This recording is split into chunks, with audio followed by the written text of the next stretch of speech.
priniesli ti tieto súťaže aj nejaký prínos do tvojho budúceho života? Máš teraz nejaké bohatšie skúsenosti s nejakou jednak zručnou prácou, manuálnou prácou alebo prácou naopak pri prezentovaní? Uh, Práve, že ani nie. Myslím si, že tie súťaže ma nezdokonali v ničom, lebo tam som vlastne ja iba preukázal svoje zručnosti.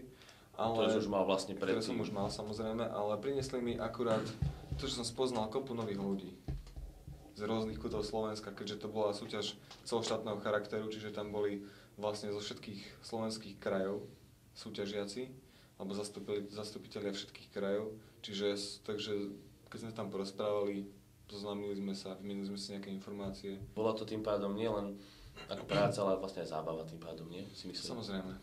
Čo by si odporučil ľuďom, ktorí by možno takisto chceli získať alebo nadobnúť také vedomosti, ako máš ty a takisto sa úspešne prezentovať v takomto vyššom meradle? Predsa len ľudia prichádzajú, odchádzajú, takisto ty tiež pôjdeš ďalej na tú vysokú školu a prídu iní.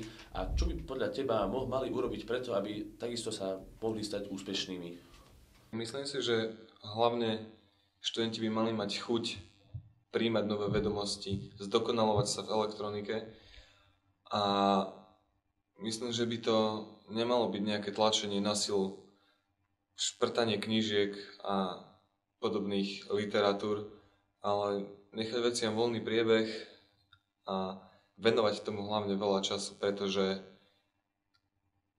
len tým tréningom človek nadobudne dosť praktických skúseností. Na záver by som chcel teda Martinovi poďakovať za to, že prišiel sem do štúdia a že nám objasnil tajomstvo úspechu. Chcel by som mu takisto popriať veľa úspechov do života v jeho budúcej kariére elektrotechnika. Dovidenia. Dovidenia.